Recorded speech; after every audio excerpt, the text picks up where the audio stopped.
nous avons dessiné l'espace, la volonté design était des lignes très tendues pour allonger la silhouette et des volumes généreux pour pouvoir asseoir le véhicule sur ses roues.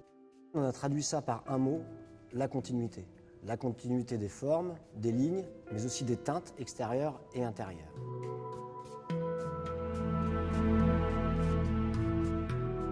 Dans les enjeux qu'on a tout de suite décelés avec vous et qu'on a dû mettre en pratique dans le système industriel, ça a été la géométrie de cette voiture pour la partie extérieure de la voiture et la teinte, la conformité colorimétrique de cette voiture.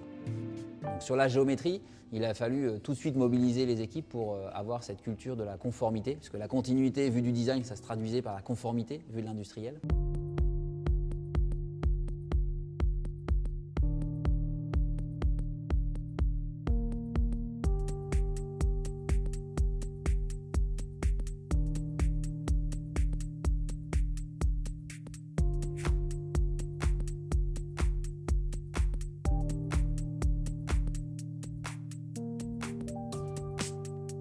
Pour nous, vu de la qualité usine, vu de la qualité industrielle, une caisse bien assemblée, c'est finalement une caisse où on ne se pose pas la question de savoir si elle a été assemblée. Et les éléments sont dans la continuité, les éléments sont ensemble.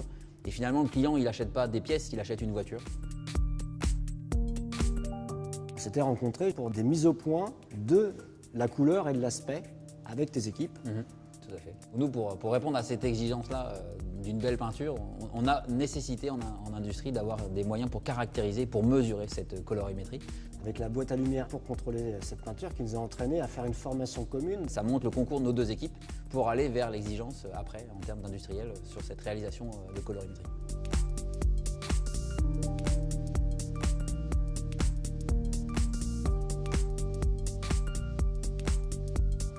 Il faut que la robe soit belle, qu'elle soit bien tendue et qu'elle soit homogène. Sachant que le challenge était sur 920 pièces. Tout à fait.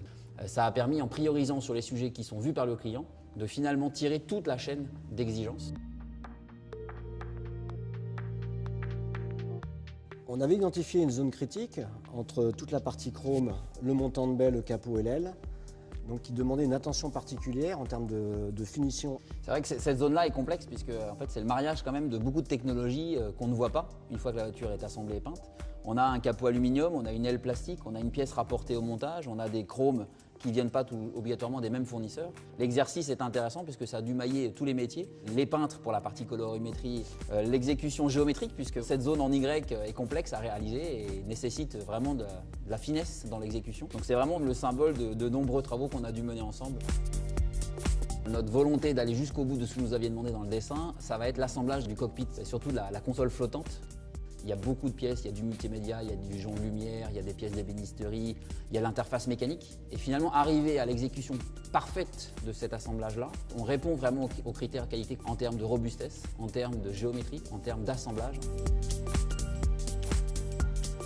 Au-delà de toutes ces réussites, on a eu quelques sujets difficiles à régler sur la voiture. C'était le centrage de la planche de bord par rapport au panneau de porte. Et donc ça a été une prouesse technique.